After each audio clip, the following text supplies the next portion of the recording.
salah satu daripada bukti bahwa Hovifah itu mencintai umat, ya kan, khususnya di Madura. Ketika sosok Bu Hovifah sudah berlabuh ya ke 02, nah yakinlah bahwa ke depan ini akan membuka banyak peluang baru, kesempatan baru, berkah baru, khususnya bagi Jawa Timur. Ketika berkomunikasi dengan masyarakat Tanah Merah, gimana sholatnya ketika seperti ini pasarnya, dan biasanya kan pagi, setelah itu menjelang hari Jumat, ya kan, kita tanya, ya Bu, kadang-kadang kalau begini kami tidak sholat karena kondisi yang kurang suci, gitu. Nah, dengan perhatian seperti itu langsung Bu Hovifah membangunnya dengan luar biasa sih. Nah, ini kepedulian Bu Hovifah ketika sudah memiliki jabatan. Kemudian begitu Bu Hovifah ini mendukung atau ada di bagian 02 ini, luar biasa, mereka langsung taklid lah atau ikut kepada Bu Hovifah.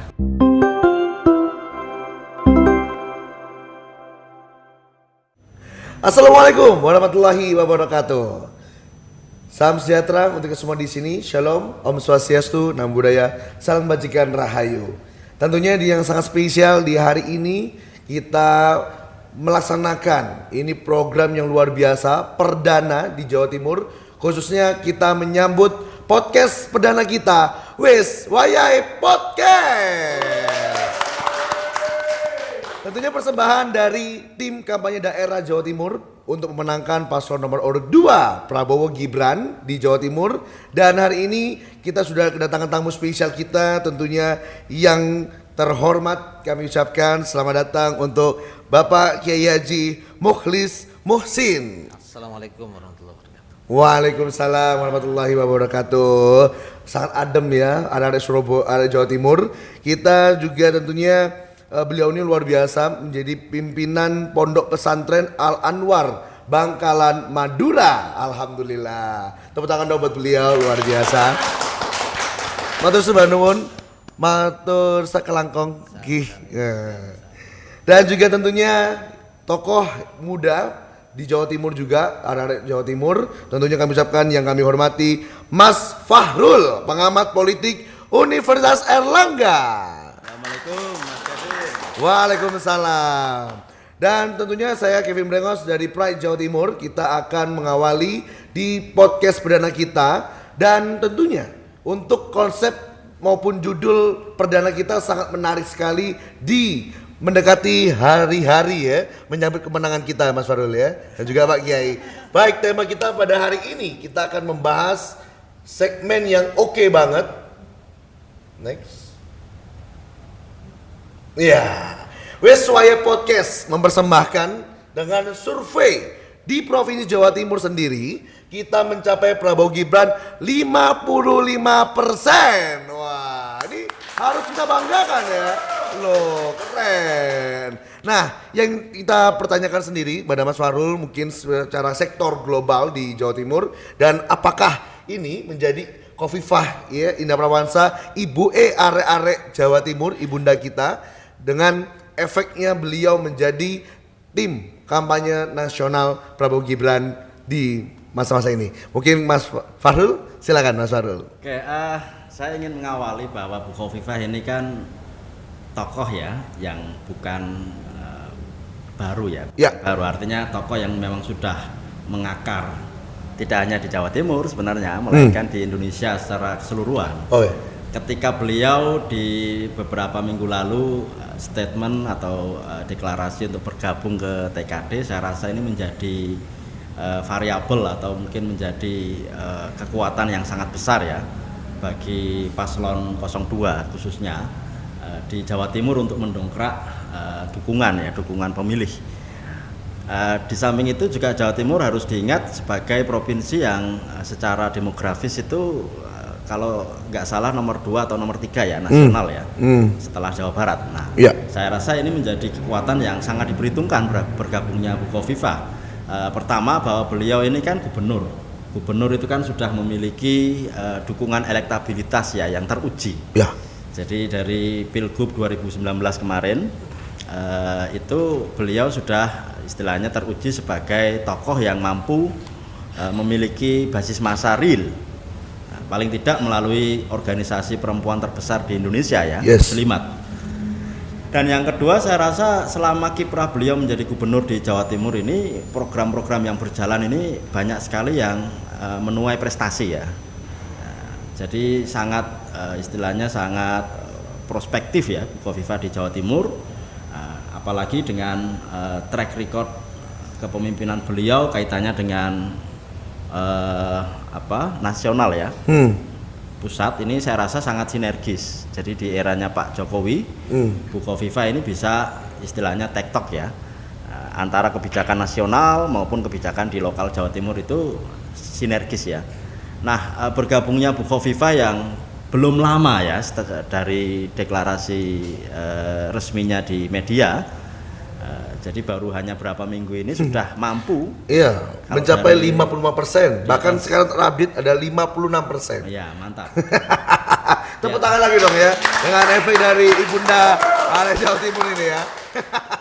Di atas kertas itu surveinya sudah langsung melejit ya, Ya. 56% gitu. Yes. Artinya ini memang sangat dahsyat ya, Dahsyat. gabungnya Bukovifa ini. Belum lagi kalau kita hitung variabel-variabel ketokohan yang lain, misalkan ya di belakang 02 ini di samping ada sosok besar Bukovifa juga sudah bergabung terlebih dahulu, Ya. Pak Dekarwo misalkan ya. benar. Terus kemudian baru belakangan kemarin ada Gus Ipul itu Benar. juga memberikan dukungan ketika di Harlah Muslimat itu kan wes ikut Ibu Ae gitu lah, kurang lebih seperti itu secara implisit menjadi kekuatan moral ya yang bisa dalam sisa waktu sampai 14 Februari ini akan menjadi kekuatan yang dahsyat gitu ya.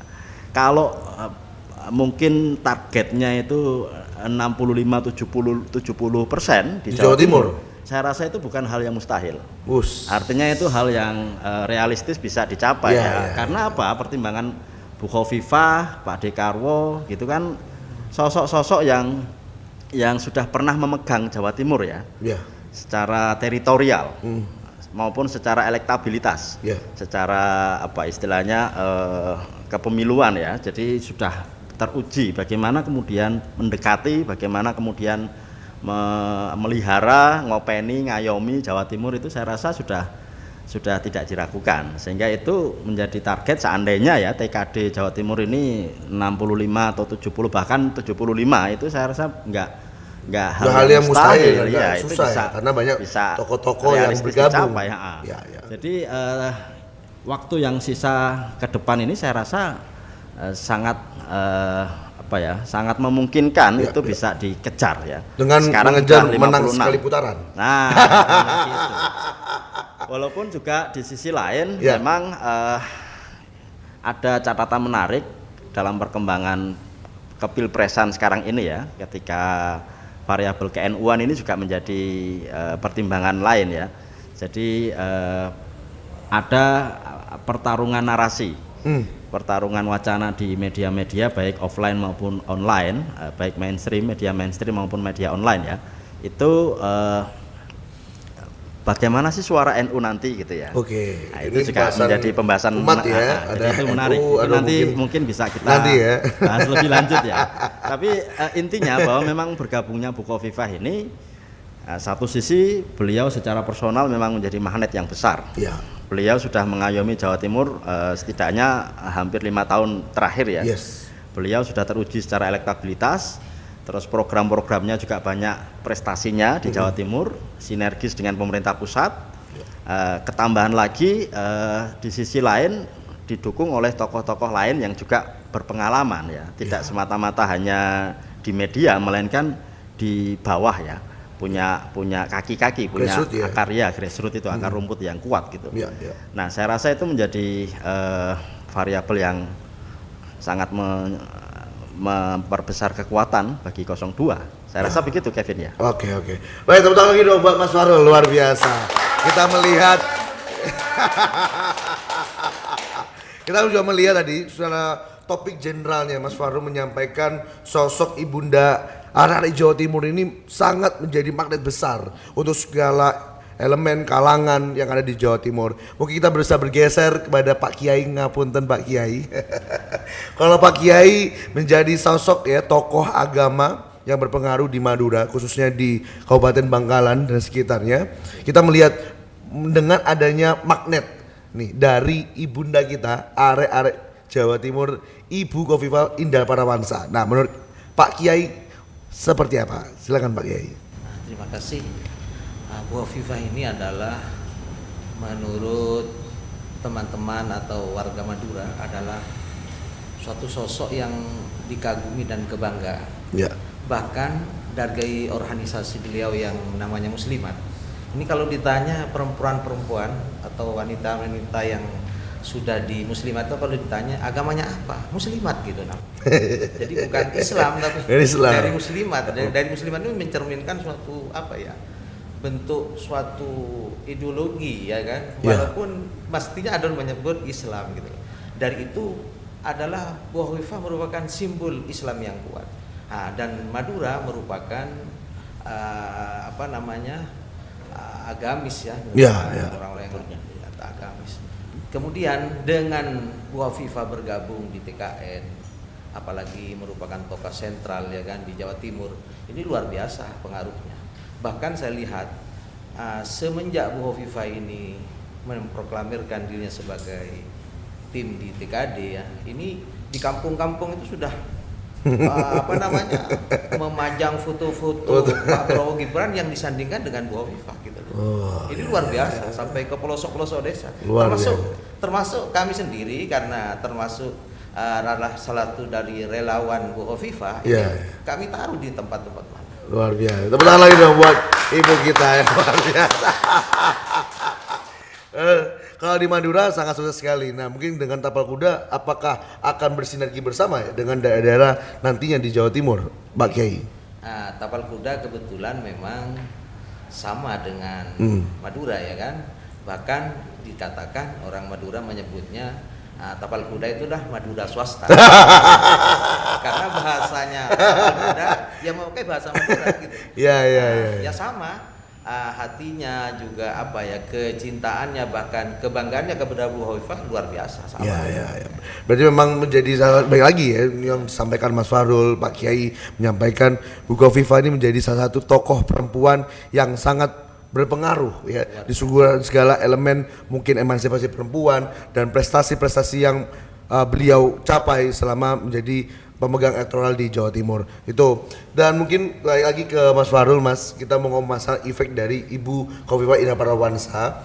Nah, menurutnya Mas Farul tadi juga menyampaikan bagaimana mengenai elektabilitas ya Paslon 02. Sementara di Jawa Timur ini masih ada beberapa daerah yang mungkin ya ada beberapa yang belum terlalu untuk muslimatnya, mungkin mengarahkan masih independensi yang mereka miliki gitu. Nah, menurut Mas Farul bagaimana sih dengan elektabilitas yang terjadi? Mungkin sebagai semacam komparasi ya, kita tarik agak luas gitu di skala nasional. Itu kan yang sudah diwacanakan di media-media oleh para tim relawan dari paslon ini kan Jawa Barat ini dominannya ke 01 gitu ya. Walaupun itu juga masih bisa diperdebatkan secara data. Jawa Tengah 03 gitu. Walaupun di situ ada Mas Gibran juga sebenarnya. Pak Jokowi juga asalnya dari Solo, Jawa Tengah ya. Itu juga masih sangat istilahnya sangat dinamis, bisa diperdebatkan dalam hal data ya. Nah, khusus Jawa Timur ini ada ungkapan provinsi dengan 1000 pesantren. 1000 pesantren. Nah, artinya kan itu ungkapan ya atau perumpamaan Jawa Timur ini yang kulturnya agamis, Nahdiyin, terus kemudian pesantrennya sangat banyak sekali. Dan memang kekuatan NU itu menjadi sangat besar pengaruhnya. Nah, yang kemudian jadi menarik ini bagaimana kehadiran Bu Khofifah ini kaitannya dengan dinamika di masyarakat ya, khususnya dengan kultur ke-NU-annya itu, Nahdiyinnya ini. Nah, karena apa? Yang saya amati di media-media online khususnya ya, itu kan ada narasi yang digaungkan ya. Oh, paslon 02 ini Prabowo dan Gibran itu backgroundnya bukan NU secara secara terahnya. Benar. Sementara kalau 01 ada Caimin, 03 ada Pur Mahfud itu yang dianggap sebagai mungkin simbolnya NU juga ya. Itu pertarungan medianya di situ. Tapi juga kita perlu ingat bahwa yang menarik itu statement dari ketika kemarin sempat ramai sebagian kalangan intelektual ya di NU itu yang mungkin agak protes dengan PBNU. Jadi ini kok ada gerakan di dalam yang untuk mengarahkan ke 02 gitu. Walaupun secara statement secara ofisial ya PBNU tidak menyatakan dukungan kemana-mana ya, di netral. Nah, terus di situ yang menarik itu statementnya Gus Ipul bahwa di antara kandidat paslon yang punya background NU, Caimin dan Prof Mahfud, itu ada catatan khusus mengenai Caimin. Caimin ini salah satu kandidat yang tidak minta restu ke PBNU ketika mencalonkan diri. Nah ini saya rasa menjadi input bagus sangat halus ini ya. Ini versinya Gus Ipul ya, Saifullah Yusuf. Saya rasa itu menjadi catatan menarik bahwa tradisi NU itu dari zaman dari zaman Kiai Abdurrahman Wahid ya, Kiai Abdurrahman Gus Dur itu nyalon, bahkan juga sebelumnya ya, ketika ada tokoh yang turun ke politik dan kandidasi mencalonkan diri, biasanya apalagi level nasional, biasanya itu sowan dulu, minta restu dulu. Nah sementara 02 ini tidak diberikan catatan khusus dari PBNU, Gus Ipul ya pada saat itu statementnya. Jadi statementnya hanya mengarah ke Caimin. Nah, itu jadi menarik. Nah, sehingga di sini kita bisa melihat satu sisi bahwa kehadiran Bu Khofifah ini tidak bisa diragukan sebagai sosok NU ya, atau kaum muslimat, ketua muslimat. Belum lagi ada banyak dai-dai muda yang belakangan kemarin sempat ramai itu Gus Idam. Gus Idam itu juga sudah merapat ke dekengannya pusat gitu ya. Tenang Mas Gibran gitu katanya. Itu juga saya rasa menarik untuk mengamati dinamika bagaimana sih kemudian di Jawa Timur ini kaitannya dengan NU ya, kaitannya dengan dobrakan dari Khofifah efek ini. Nah, saya rasa itu nanti tidak semata-mata kita memandang dari Prabowo Gibrannya, tapi tokoh-tokoh di belakangnya ini. Jadi saya rasa kita perlu memetakan tidak semata-mata yang di etalasenya ya, tapi juga settingan tokonya, terus kemudian pendekatan marketingnya, terus kemudian apa saja yang ditawarkan, itu kalau kita menganalogikan sebagai sebuah toko ya, dalam konteks paslon ini. Jadi kehadiran Bu Khofifah, terus kemudian ada Gus Idam, ada Gus Miftah dan lain sebagainya, itu saya juga mendengar rumor Gus Kausar itu sudah mulai ke 02 juga gitu. Saya rasa itu menarik. Semua dialusin itu menarik. Jadi Bu Khofifah ini sebagai gongnya, dong gitu ya. Gongnya di Jawa Timur, sehingga ini boleh menambahkan. Ya, silakan nanti ya. Pak Kiai ini sebenarnya sudah ingin berbicara. Saya sudah untuk ya. Dan ini sangat serius banget ya pembahasan. Karena juga sempat disinggung oleh Paslon 01. Terus ada yang secara program ya, Kevin ya. Secara program itu ada yang menarik. Kalau di Jawa Timur ini ada salah satu yang sangat populer itu One Pesantren One Product. Yes. Ya, itu.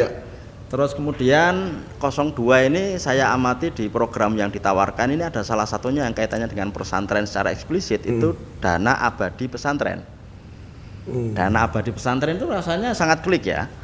Kalau kita kaitkan secara kultural di Jawa Timur, bahwa Jawa Timur ini kan provinsi 1000 pesantren, istilahnya begitu. Provinsi dengan pesantren jumlahnya sangat banyak, bahkan mungkin paling banyak di Indonesia. Nah, itu menjadi input yang kita bisa cerna, kita bisa lihat, kita bisa katakanlah mungkin dari tim TKD ini bisa dimaksimalkan ya, bahwa secara program pun juga sudah klik gitu. Kemudian secara sosok ini sudah banyak juga ya, tidak semata-mata Prabowo Gibrannya yang memang ya kalau dikaitkan dengan kepesantrenan atau ke-NU-an mungkin kalah dibandingkan Prof Mahfud sama Ya, Caimin. Tapi kan di belakangnya toh, ada banyak tokoh-tokohnya itu, ya itulah yang saya rasa menjadi catatan yang lebih tebal ya di situ. Jadi ini TKD saya rasa untuk hal itu sangat potensial, katakanlah yang saya singgung tadi 65 sampai 70 pun sebenarnya sangat memungkinkan gitu. Ya.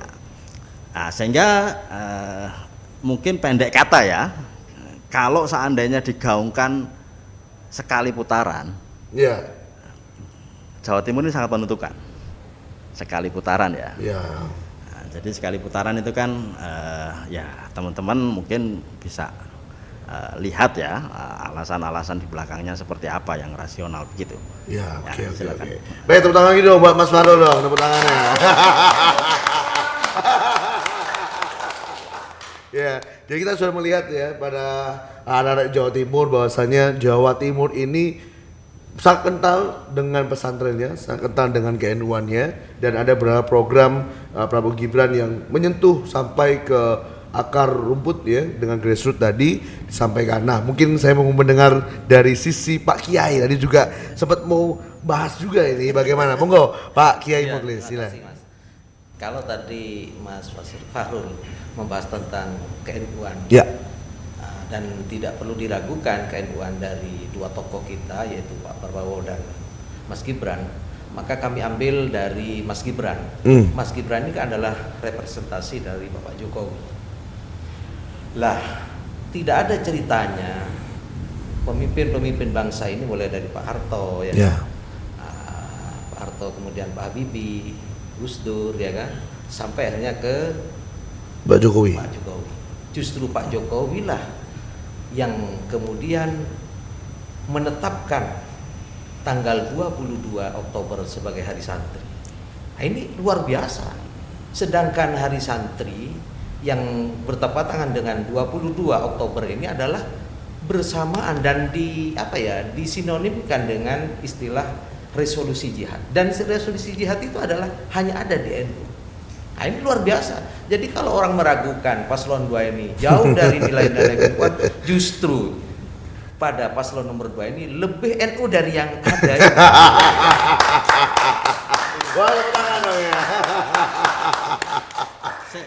Boleh, Mas Arul. Termasuk diantaranya yang mau menetapkan tanggal 22 sebagai Hari Santri ini adalah dari PBNU, dan diantara pula Bu Hovifah yang paling dominan menetapkan itu, memilih tanggal 22 sebagai Hari Santri. Itu aja, Mas. Ini ya juga menjadi satu topik yang sangat hot news ya untuk orang-orang Jawa Timur, untuk kita bisa mengerti tentang sejarah adanya memperingati Hari Santri. Nah, itu jawabannya Pak Jokowi. Mungkin Mas Farul mungkin mau nyambahkan lagi. Satu Kevin. Ini semuanya kalau dibuka semuanya halus semua.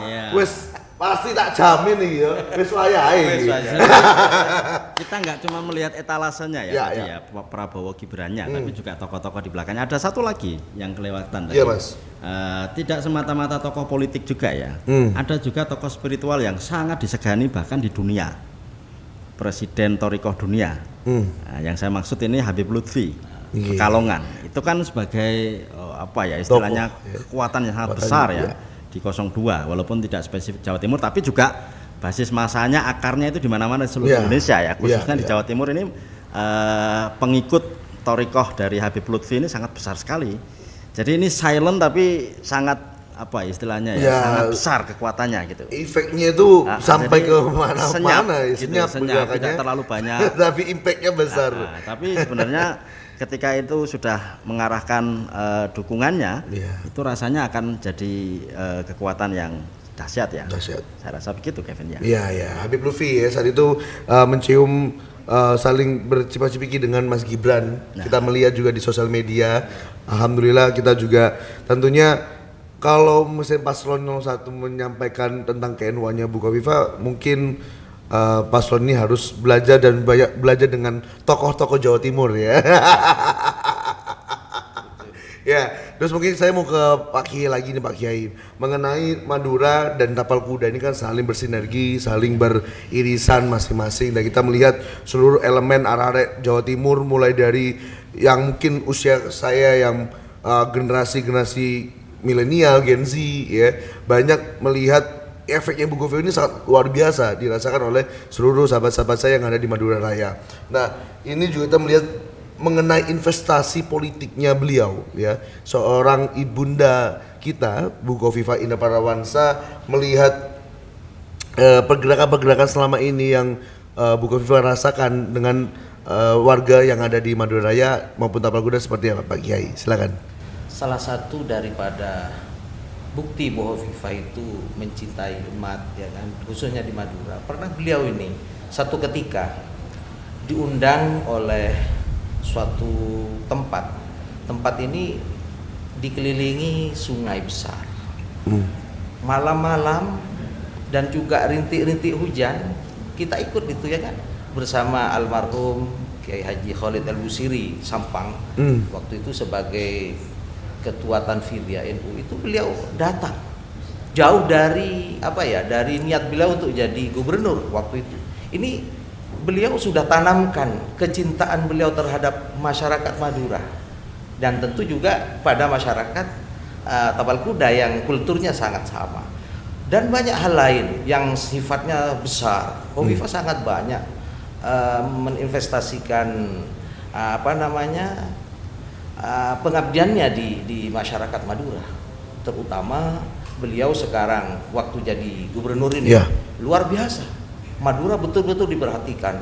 Ada ada di Sumeneb itu pelabuhan yang juga menghubungkan berbagai kepulauan yang di Sumeneb itu. Beliaulah yang justru menginisiasi itu. Baik. Apalagi juga di tempat-tempat lain. Sekarang ada pasar-pasar ya kan, pasar-pasar di Tanah Merah, juga pasar-pasar di mana itu juga beliau bangun dengan begitu megahnya. Karena waktu dulu kampanye saya ikut betul ke pasar, beliau terenyuh karena bertanya kepada masyarakat Tanah Merah waktu itu. Kan kebetulan waktu itu sedang rusak ya, dan banyak bolong-bolong di sekitar pasar itu. Kebetulan pasar sana itu juga hari yang bersamaan dengan hari Jumat ya. Hari ramai ya. Beliau ketika berkomunikasi dengan masyarakat Tanah Merah, gimana sholatnya ketika seperti ini pasarnya, dan biasanya kan pagi, setelah itu menjelang hari Jumat ya kan. Ini tanya, ya Bu, kadang-kadang kalau begini kami tidak sholat karena kondisi yang kurang suci gitu. Nah, dengan perhatian seperti itu langsung Bu Kofifa membangunnya dengan luar biasa sekarang. Nah, ini kepedulian Bu Kofifa ketika sudah memiliki jabatan. Kemudian begitu Bu Kofifa ini mendukung atau ada di bagian 02 ini, luar biasa, mereka langsung taklid lah atau ikut kepada Bu Kofifa. Ya, karena mengingat perjuangannya sosok ibu ya. Apalagi yang sifatnya besar. Tadi cerita yang itu luar biasa.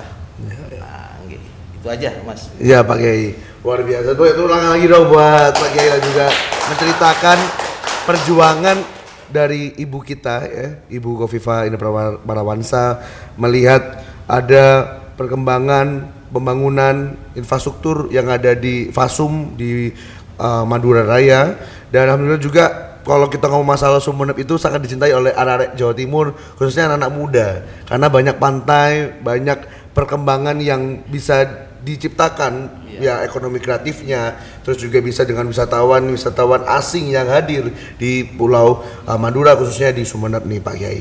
Nah, mungkin kita bergeser ke Mas Farul karena beliau juga salah satu senior kami pengamat politik dari Universitas Airlangga. Kita akan lebih jauh lagi ngobrol tentang efeknya dari Ibu Kofifa, tapi juga melihat ada beberapa partai ya, ini membahas partai yang memang membawa resolusi pemikiran yang ke-NU-an, tapi dengan contoh dengan Partai Kebangkitan Bangsa PKB dengan juga P3. Nah, ini menjadi satu pertanyaan-pertanyaan anak muda ya, mungkin dengan usia-usia kami, mungkin bisa dijelaskan Mas Farul tentang dinamika ya Ibu Kofifa ini dengan kekuatan Nahdliyin di luar 02, mungkin dengan P3, dengan PKB, mungkin dengan partai-partai lain atau mungkin dengan ormas-ormas lain ya. Nah ini Ya. mungkin bisa dijawab Mas Farul. Ya, yang tadi sempat saya singgung ya, dinamika di internal KNU-an ya di Ya. Jawa Timur itu kan dinamis ya. Di sini juga tidak lepas dari kalau kita katakanlah mungkin petakan ya, ada kekuatan partai politik, ada PKB dan P3 paling tidak itu ya, Ya. yang secara historis punya keterkaitan dengan NU gitu. Ya. Nah, memang kalau dalam hal kepartaian itu dua partai itu ke paslon yang lain ya. Ya. Paslon PKB ke 01, P3 ke 03 ya. Iya. Nah, sementara di di 02 ini mungkin dalam hal itu ya bisa dipoles ya sebagai semacam sasaran tembak gitu. Cuman saya melihatnya bahwa ada perkembangan yang menarik di NU khususnya ya, bahwa PBNU termasuk juga struktur sampai ke bawah dengan PKB ini dalam beberapa tahun terakhir khususnya di eranya Kiai Gus Yahya ya, Ya, Gus ketua Yahya. PBNU itu tidak lagi seperti di era-era sebelumnya hubungannya dengan PKB ya. Jadi sudah mulai ada kerenggangan gitu. Ya. Termasuk tadi yang saya singgung ketika nyalon ya, ketika Ya. daftar itu Gus Ipul menyampaikan Cak Imin itu nggak sowan lah sempat ya. atau memang sudah karena ada dinamika itu kemudian enggan untuk bersowan gitu. Padahal itu kan tradisi ya. Ya. Itu kan istilahnya sesuatu yang memang dilakukan untuk menjadi karakter KNU-an gitu ya, menjadi identitas KNU-an. Harus sowan dulu, minta doa restu dulu sama kiai-kiai sepuh, sama PBNU ya di Mustasar gitu. Saya rasa itu menarik. Jadi walaupun secara partai tidak ada istilahnya P3 dan PKB itu tidak mendukung 02, tapi sekali lagi secara keorganisasian ya, ada organisasi ketorikohan itu Habib Lutfi, Jatman itu ya, jaringan Ahlut Torikoh, terus kemudian ada Muslimat, dua organisasi itu saya rasa sudah sangat dahsyat kekuatannya. Ya. Jadi Muslimat ini kan ibu-ibu emak-emak ya. Ya, mak-mak. Nah, Kalau istirahat situ. kalau suaminya ini dukung yang lain gitu kan Pasti bisa dicakar-cakar ya. Gak dikasih kopi. Nggak dibuatkan kopi atau mungkin diomelin. Domelin. Karena juragannya suami itu ada istri. Jadi secara demografis jumlah perempuan ini kan kurang lebih 50% dari jumlah laki-laki Iya, ya. iya.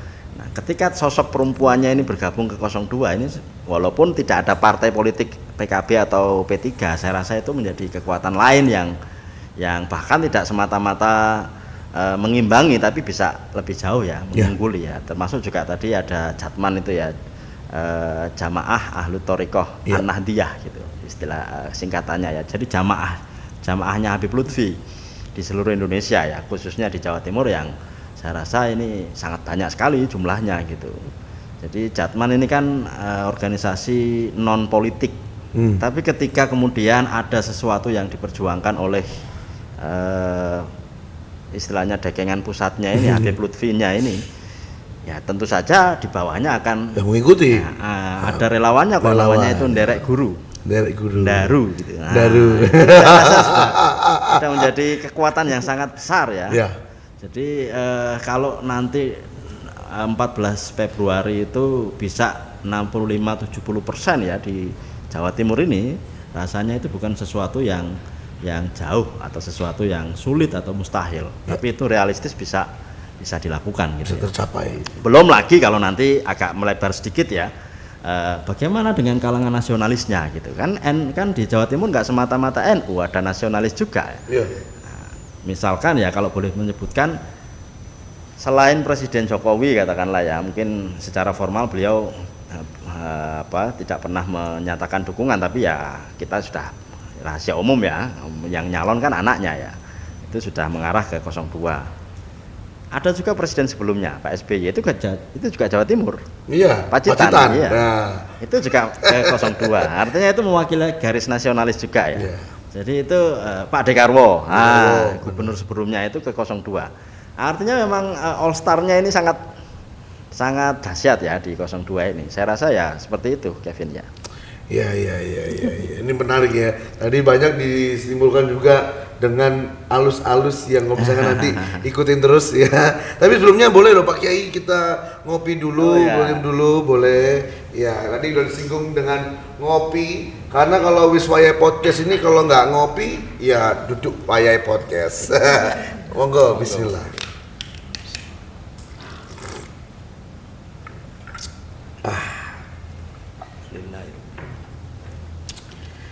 Ya, sangat nikmat dengan kopi hitam. Wah, tapi kita tentunya akan bersemangat ya. Arek-arek Jawa Timur kita bersemangat untuk memenangkan sekali putaran dan sudah disampaikan juga Mas Farul menyampaikan untuk 65, 70 bahkan 2% untuk memenangkan paslon 02 itu sangat memungkinkan. Ya, ini sangat menarik untuk seluruh elemen, untuk seluruh kalangan, bahwasanya banyak tokoh-tokoh di belakangnya Bu Khofifa itu sangat berimpact dan sangat menjadi acuan kita untuk bisa memberikan hak suara kita atau untuk memberikan melanjutkan kebaikan. Nah Pak Kiai, kita juga tadi sudah disinggung oleh Mas Farul mengenai partai politik yang mungkin bukan mendukung 02 sendiri. Nah dari Madura dan juga Tapal Kuda, karena juga kita lihat kemarin saya juga melihat beberapa kali saya lihat lembaga survei untuk elektabilitasnya PKB maupun P3 di Madura Raya juga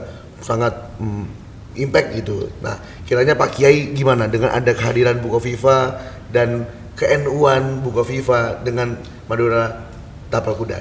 Silakan Pak Kiai. Insya Allah dengan bergabungnya Bu Khofifa di 02 ini akan signifikan mendongkrak suara di Madura. Sebelum Bu Khofifa secara resmi bergabung di 02 ini sudah signifikan karena Bu Khofifa akan berlabuh ke sana. Apalagi beliau sudah memproklamirkan itu, maka luar biasa. Seperti tadi yang awal kita sampaikan, kalau dulu Bu Khofifa sebelum memproklamirkan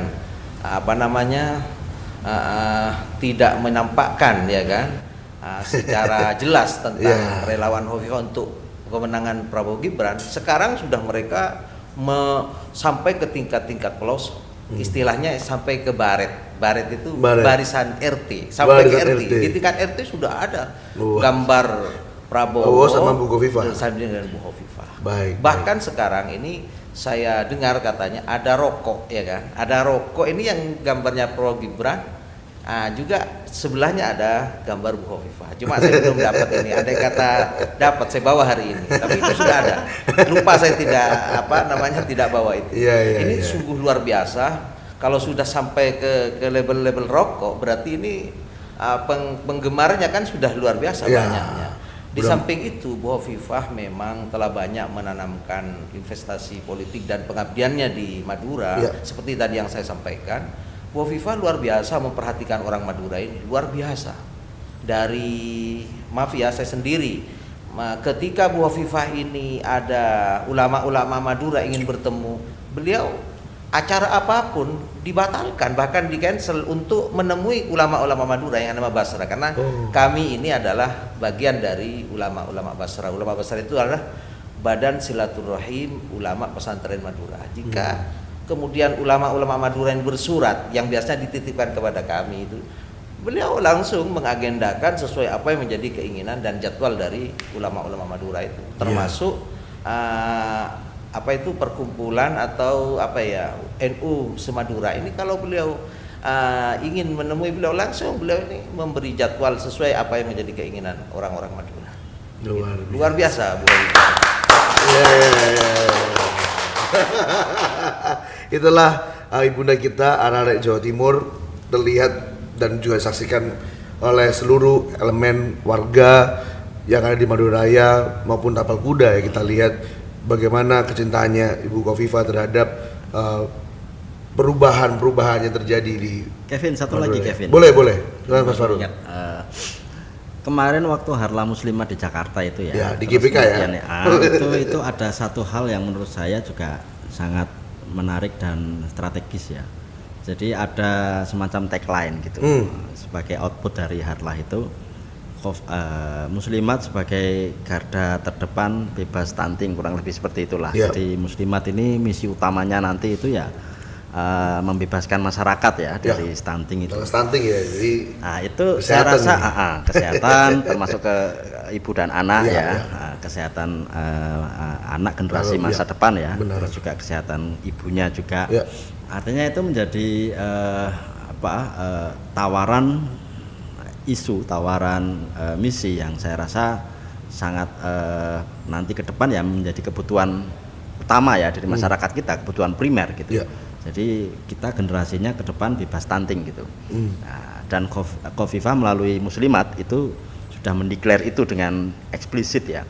Nah, dan 02 ini kan program yang memang banyak yang menyinyiri ya, tapi saya rasa itu sangat masuk akal, simple tapi mengena gitu. Iya. Makan siang gratis ya itu. Itu saya rasa juga bagian dari secara langsung maupun tidak langsung upaya untuk membebaskan generasi Indonesia ya, generasi bangsa Indonesia ini dari stunting itu. Jadi kalau nutrisinya nggak dipenuhi dari muda ya, gimana kita nanti punya ketika dia kan? bereproduksi kan nanti jadi banyak persoalan gitu ya. Nah, jadi kalau makan siangnya katakanlah seringkali dilewatkan gitu kan, jadi kesehatannya terpengaruh gitu. Nah, saya rasa itu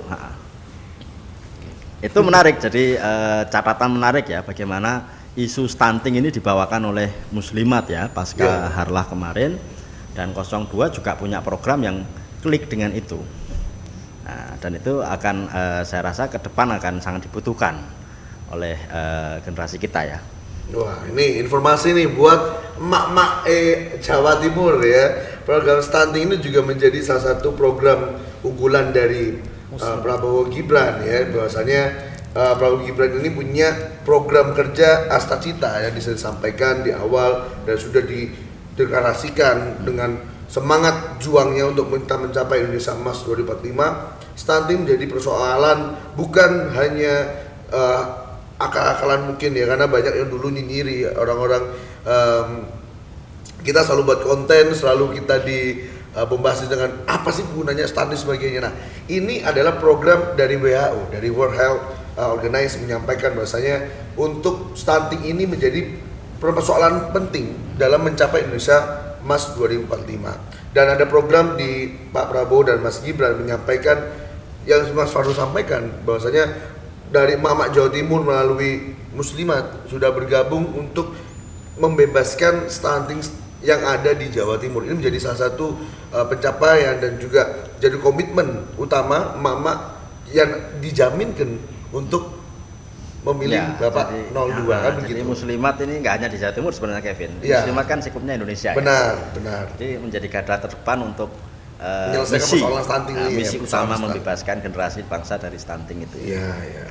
Kita juga melihat kemarin kita beberapa kali kita juga turun ke teman-teman, ke masyarakat, terutama di Sidoarjo, kita ke Malang, kita selalu menyebar untuk program stunting, untuk gimana caranya kita ini harus mulai open minded dengan persoalan-persoalan yang memang kita nggak terlalu memikirkan, tapi Mas Gibran dengan lantangnya menyuarakan untuk mencapai Indonesia Emas 2045, kalau tidak ada nutrisi yang dibutuhkan oleh generasi penerus bangsa ya nggak akan bisa tercapai begitu. Nah, jadi mungkin kalau untuk Pak Kiai sendiri, nah dengan adanya ini mungkin juga sama yang disampaikan dengan Mas Farul untuk program-programnya sendiri. Nah, dengan di Madura dan Tapal Kuda, bagaimana teman-teman relawan? Silakan. Alhamdulillah. Program Bapak Prabowo Subianto ini luar biasa. Di antara yang sangat-sangat dirasa oleh masyarakat Madura adalah eksploitasi air bersih.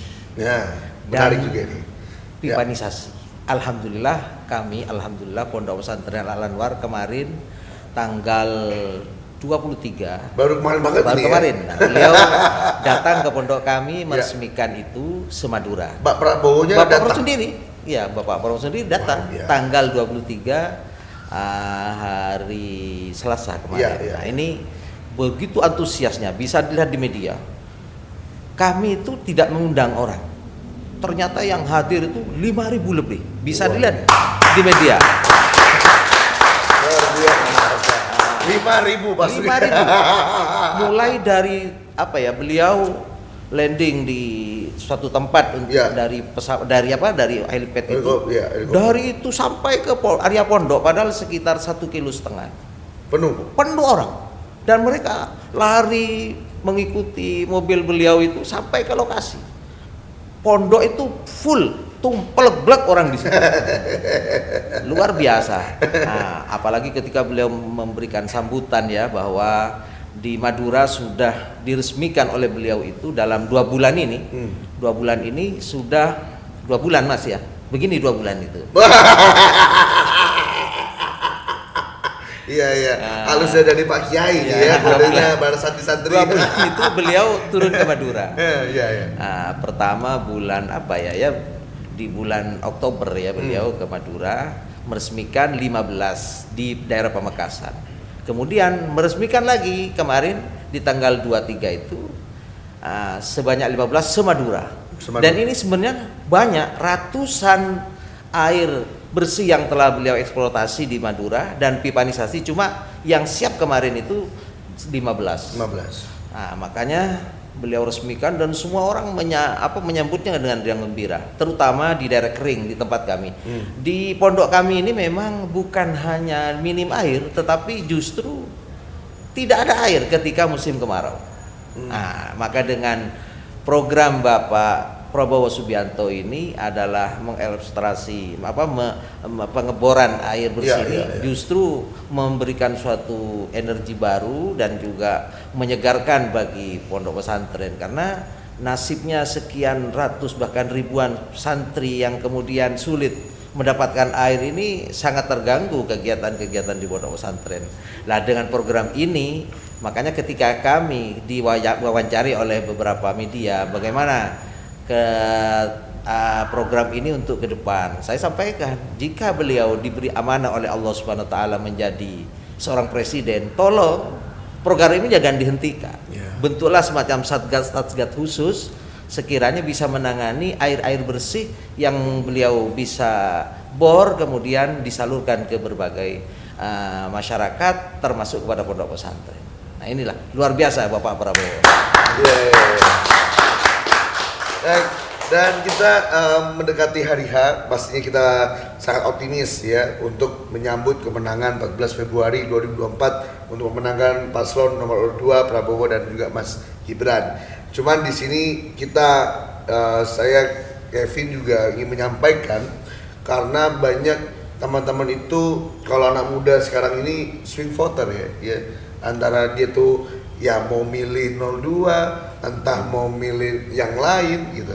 Tapi teman-teman saya kita lihat di sosial media, di Twitter, kita banyak di Instagram menyampaikan banyak berbondong-bondong ke 02. Nah, mungkin ke Mas Farul sendiri dengan adanya efek ya dari elektabilitasnya Bukovifa yang bisa langsung sekarang mencuat 56%. Sekarang pun juga banyak tokoh-tokoh agama, tokoh-tokoh NU, tokoh-tokoh Muhammadiyah yang bersama-sama memenangkan paslon 02. Bagaimana dengan swing voter, dan sekarang ini kita sudah banyak memberanikan berbondong-bondong pindah 02.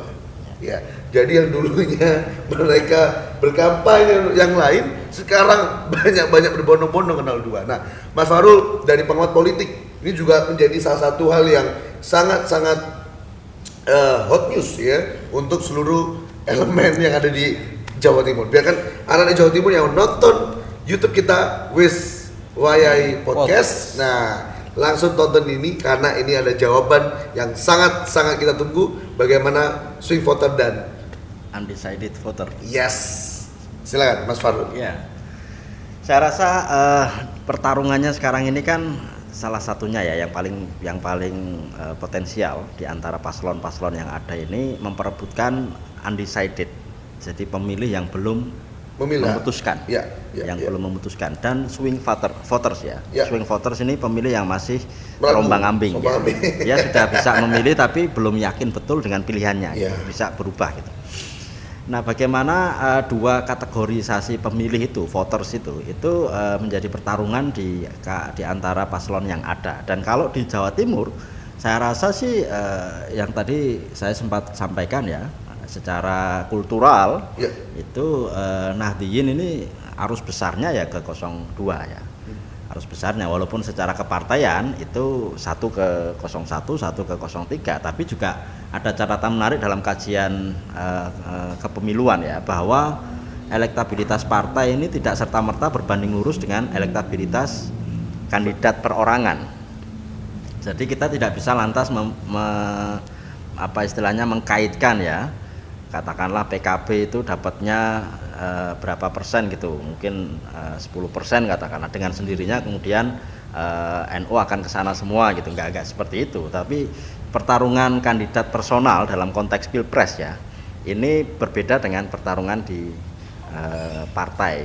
Nah, di situ undecided maupun swing voters di sini bisa lah teman-teman melihat siapa sih di belakangnya gitu.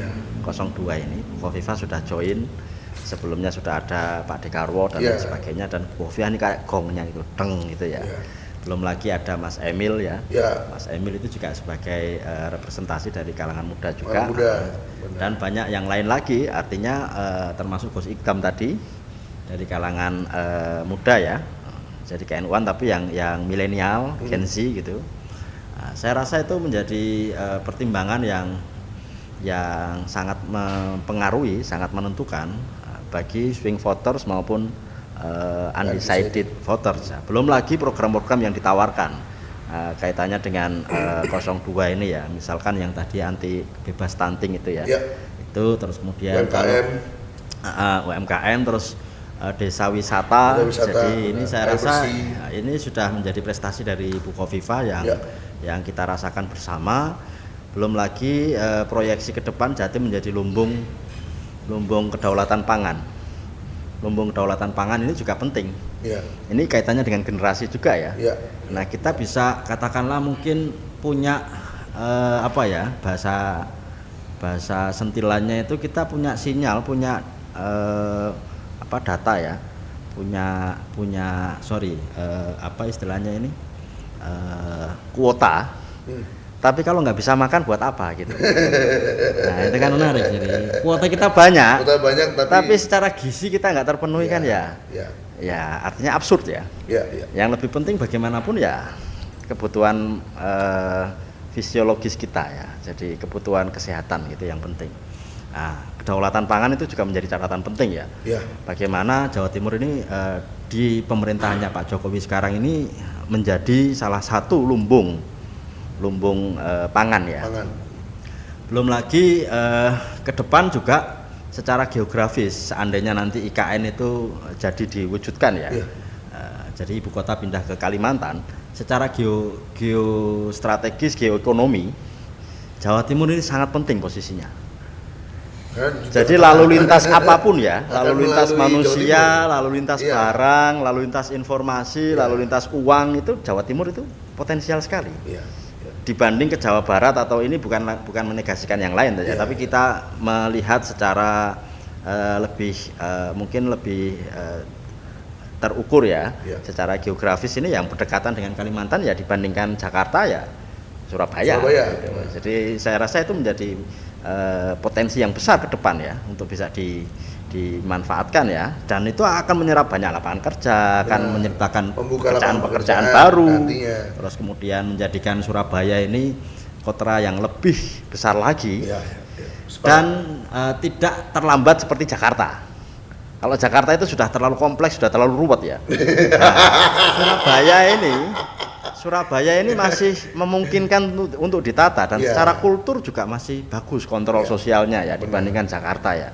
Sosiologinya masih kota tapi rasa desa. Nah, itu di Surabaya.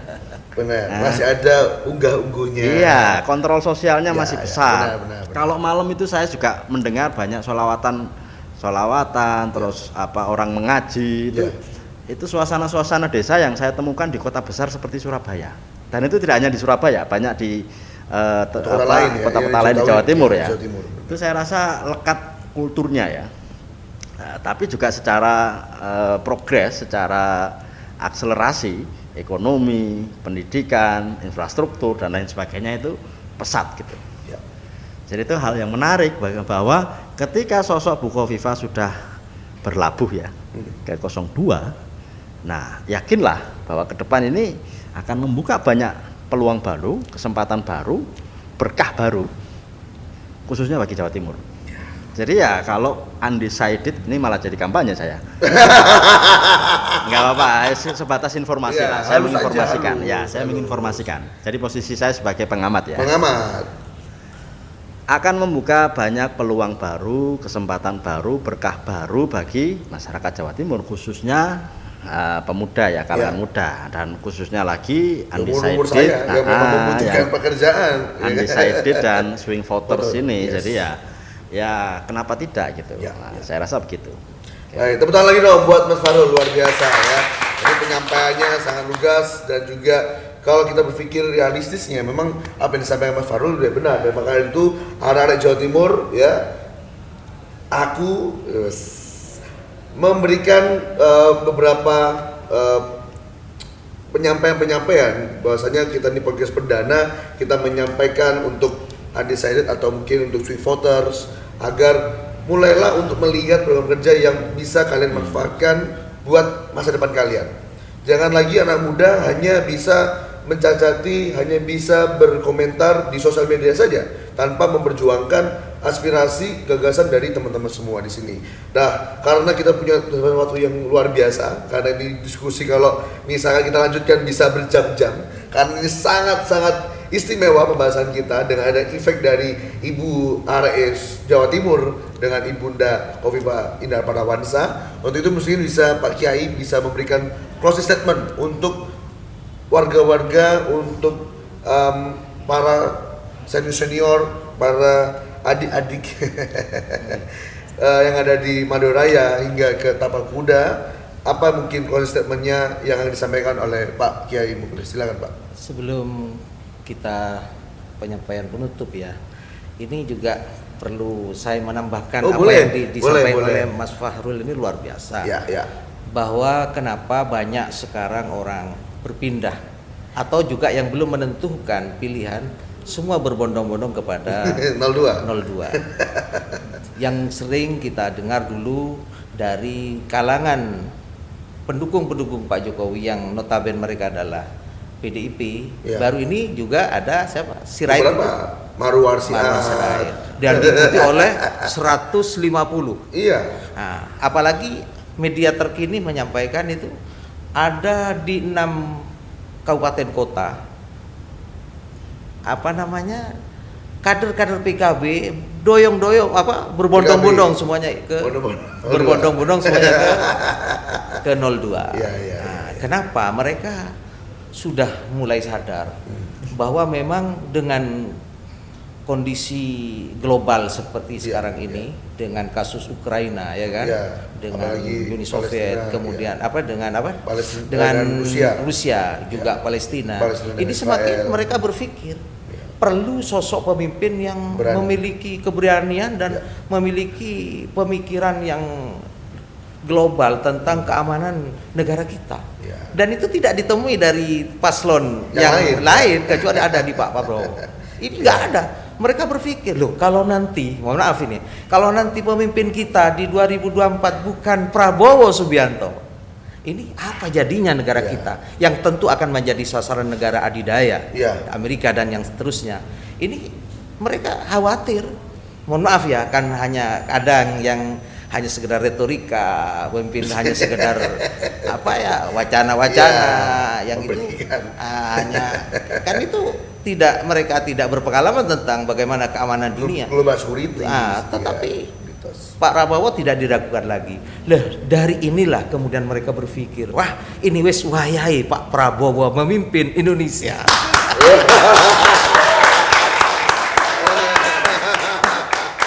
Karena isu global yang sekarang ini sudah mulai mencuat dan membuat gundah gulana. Coba sekarang Amerika, Inggris menyerang Yaman. Saya cerita ini bahwa anak saya kan ada di Yaman sekarang, kuliah di Yaman di Al-Ahqaf. Ini cerita bagaimana dahsyat mereka membombardir di sana dan kekejaman Amerika dan Inggris itu juga terasa. Sekarang orang berpikir, ini kalau bukan Pak Prabowo yang mimpin Indonesia, mohon maaf ya, mereka yang tidak berpengalaman tentang keamanan dunia. Nah, ini sulit nantinya. Inilah yang melatar belakangi, sehingga Ibu Hovifah juga demikian. Lah, dengan tampilnya Bu Hovifah di 02 ini, dan itu yang juga didengung-dengungkan, luar biasa pengaruhnya, luar biasa, apalagi di Madura dan di Tapal Kuda, yang kemudian Madura itu asalnya hanya di Bangkalan ya 30 sekian, sekarang naik 52 lebih untuk khusus Bangkalan, luar biasa. Untuk closing statement bahwa marilah teman-teman yang sekarang masih belum ada ketentuan hatinya untuk memilih di antara 3 paslon, jangan ragu-ragu. Insya Allah kalau Pak Prabowo terpilih, Indonesia akan aman, sejahtera, adil, makmur. Demikian. Amin.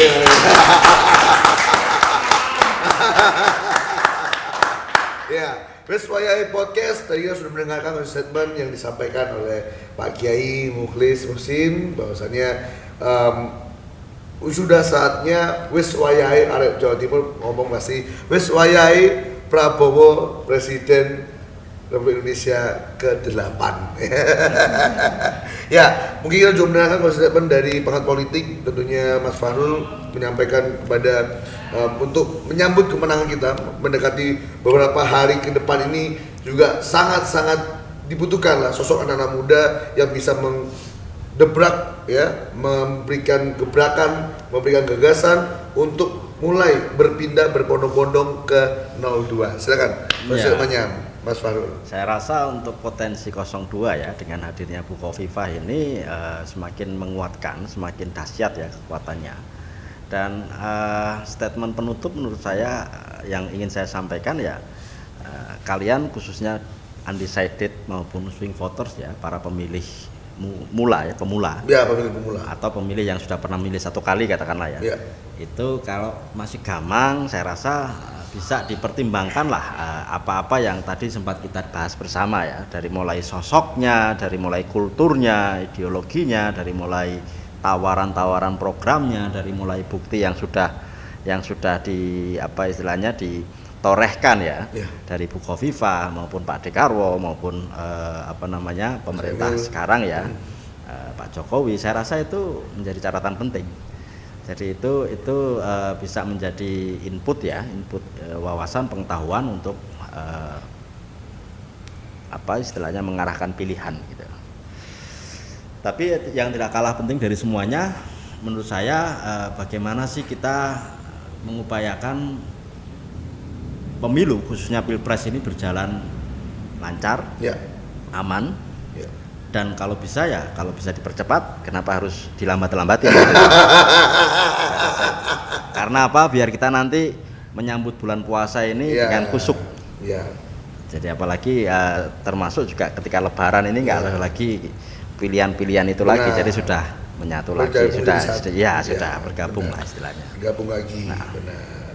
Itu Kevin. Baik, tepuk tangan lagi dong buat Pak Kiai dan juga Mas Fahrul, luar biasa. Kita juga melihat dan menyaksikan diskusi kita pada kesempatan yang luar biasa ya, podcast perdana kita Wis Wayahe Podcast bersama dari TKD Tim Kampanye Daerah Jawa Timur Prabowo Gibran untuk memenangkan Pak Prabowo dan Mas Gibran sekali putaran, dan juga kita sudah melihat efek dari ibunda kita, Ibu Arek Jawa Timur, Ibu Hovifah Indar Parawansa. Dan untuk itu, untuk seluruh anak-anak muda ya yang ada di Jawa Timur, sudah saatnya teman-teman bergabung, bergandengan tangan, bergotong royong, kita sambut sukacita, kita menyambut politik ini dengan riang gembira. Tidak ada lagi perseteruan antara 1, 2, dan 3, semuanya menjadi 2 untuk memenangkan Prabowo dan Mas Gibran. Saya tunggu untuk pergerakan anak-anak Jawa Timur, dan saya Kevin Brengos dari Pride Jawa Timur ucapkan terima kasih. Wassalamualaikum warahmatullahi wabarakatuh. Waalaikumsalam.